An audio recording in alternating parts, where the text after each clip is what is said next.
అంటే కూడా బట్ అంతకంటే ముందు రోజు ఈ డ్రగ్స్ కేసు ఇప్పుడు బయటకు వచ్చిందో ఏంటి, కాంగ్రెస్ పార్టీ ఏ రకంగా చూస్తుంది, ఎలా డీల్ చేయబోతుంది దీన్ని? Very good morning to you, madam, as well as fellow panel members and all the viewers.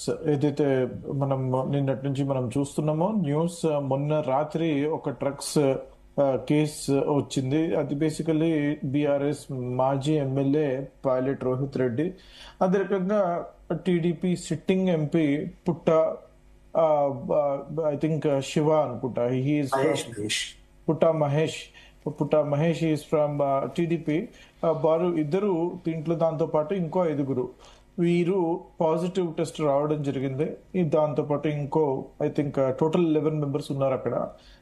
వీటన్నిటికీ కూడా వాళ్ళు నిన్న జడ్జ్ ముందు వాళ్ళు ప్రొడ్యూస్ చేస్తే they're sent to Chanchalguda jail for 14 days judicial remand. ఈ రోజు నుంచి యాక్చువల్ గా అసెంబ్లీ జరగబోతున్నది. ఈ తరుణంలో ఈ వార్త రావడం జరుగుతుంది. ఒక విషయం నేను చెప్పదలుచుకుంటున్నాను. ఏదైతే బీఆర్ఎస్ గవర్నమెంట్ 10 సంవత్సరాలు ఇక్కడ తెలంగాణలో ఉన్నప్పుడు ఏ రకంగా అయితే డ్రగ్స్ కల్చర్ మొత్తం వ్యాపించిందో, తెలంగాణ మొత్తం ఏ రకంగా అయితే యువత తప్పుదో పట్టిందో, పార్టీలకు అతీతంగా నేను చెప్తున్నాను. బీఆర్ఎస్ అని చెప్పేసి టీడీపీ, కాంగ్రెస్, బీజేపీ కాదండి. అంతకుముందు మనం చూసుకుంటే కొన్ని నెలల క్రితం బీజేపీ కి చెందినటువంటి, కడపకి చెందినటువంటి ఆది నారాయణ రెడ్డి గారి అబ్బాయి కూడా ఇక్కడ కుకాపేటలో దొరకడం జరిగింది. అంటే పార్టీలకు అతీతంగా ఇవి జరుగుతున్నది. ఒక కల్చర్, ఈ యూత్ మొత్తం తప్పుదో పట్టిస్తున్నారు, వాళ్ళందరూ డ్రగ్స్ వైపు పోతున్నారు అని చెప్పేసి మనకు క్లియర్ గా అర్థమవుతున్నది. 10 సంవత్సరాలు ఈ తెలంగాణలో వాళ్ళు రూల్ చేసినప్పుడు ఏ రకంగా అయితే ఫ్రీగా ఇక్కడ డ్రగ్స్ అవైలబుల్ దొరికాయో, ఫ్రీగా విచ్చలవిడిగా డ్రగ్స్ ఏ రకంగా అయితే దొరికాయో మనం చూస్తున్నాము. మనం ఒక్కసారి చూసుకుంటే వాళ్ళు 10 సంవత్సరాల అధికారంలో ఉన్నప్పుడు 2017లో ఏ రకంగా అయితే డ్రగ్స్ కోసము వారు ఉక్కుపాదం మోస్తామని చెప్పేసి కేసీఆర్ గారు గౌరవ మాజీ ముఖ్యమంత్రి వర్యులు ఏ రకంగా అయితే వారు ఎన్ఫోర్స్మెంట్ ఎక్సైజ్ వింగ్ అని చెప్పేసి తీసుకొచ్చి దానికి హెడ్ గా ఉన్నటువంటి అకున్ సబర్వాల్ గారు ఏ రకంగా అయితే స్ట్రిక్ట్ గా మానిటర్ చేస్తూ ప్రతి ఒక్క సెలబ్రిటీని, పూరి జగన్నాథ్ నుంచి చాలా నవదీప్ నుంచి చాలా మంది పొలిటీషియన్స్, ఎక్స్ పొలిటీషియన్స్ ని కానివ్వండి, బిజినెస్ మెన్స్ ని కానివ్వండి, వీళ్ళందరినీ ఇన్వెస్టిగేషన్ చేయడం జరిగింది. కానీ ఎక్కడ కూడా వారిని స్ట్రిక్ట్ గా కంప్లీట్ గా వారు ట్రాన్స్పరెంట్ గా ఇన్వెస్టిగేషన్ కంప్లీట్ గా చేయలేకపోయారు. ఎందుకు అని అంటే వారు ఆ పీక్ గా ఉన్నప్పుడు, ఎప్పుడైతే పీక్ గా ఇన్వెస్టిగేషన్ జరుగుతుందో వీరిని అక్కడి నుంచి తప్పించి అకున్ సబర్వాల్ గారిని సెంట్రల్ సర్వీసెస్ కి పంపించడం జరుగుతుంది. ఐ థింక్ హీఈస్ ఇన్ రా టుడే.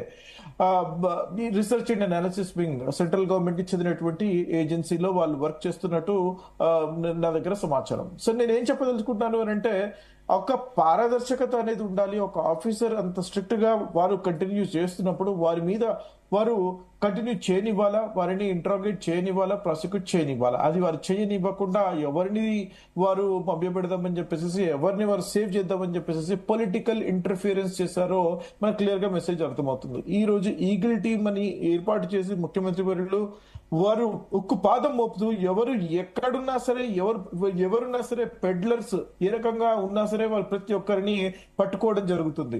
కానీ మేము చాలా స్ట్రిక్ట్ గా ఉన్నాము ఈ విషయంలో.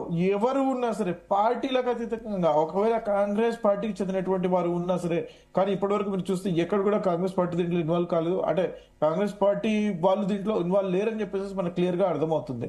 అసెంబ్లీ సెషన్ మనకు ఉంది కాబట్టి ముఖ్యమంత్రి వర్యులు, మాజీ ముఖ్యమంత్రి వర్యులు రావాలా అసెంబ్లీ సెషన్ కి, వారు వచ్చి మాట్లాడాలా. వారు వచ్చేసేసి వారు ఏం చేశారో, 2017 యొక్క ఛార్జ్ షీట్ ఏమైందో, ప్రాసిక్యూషన్ ఏమైందో, వారు ప్రతి ఒక్క వివరాలు ఇక్కడ వాళ్ళు తెలియజేయాల్సిన అవసరం. సరే, ఒక పాయింట్ నుమల్ గారు మీరు చెప్తున్నట్లు, సరే మీరు చెప్పిన పాయింట్స్ కన్సిడర్ చేద్దాం. But at the same time, సరే ఇప్పుడు ఈ విషయంలో డ్రగ్స్ పార్టీలో ఎవరైతే ఇప్పుడు దొరికారో వీళ్ళని పక్కన పెడితే, ఈ సీన్ లోకి కేటీఆర్ ఎందుకు వచ్చారు? కేటీఆర్ ఎందుకు మీరు విమర్శిస్తున్నారు? కేటీఆర్ కూడా ఇప్పుడు సంబంధించి టెస్టులు చేసుకోవాలి, ఇవన్నీ ఎందుకు కేటీఆర్ ని లాగుతున్నారు అనేది కూడా అంటే చాలా మంది అడుగుతున్నారు. చాలా మంచి ప్రశ్న అడిగారు మేడం, నేను అక్కడికి వస్తున్నాను. సో ఒకటి నేను మీకు చూపిస్తాను.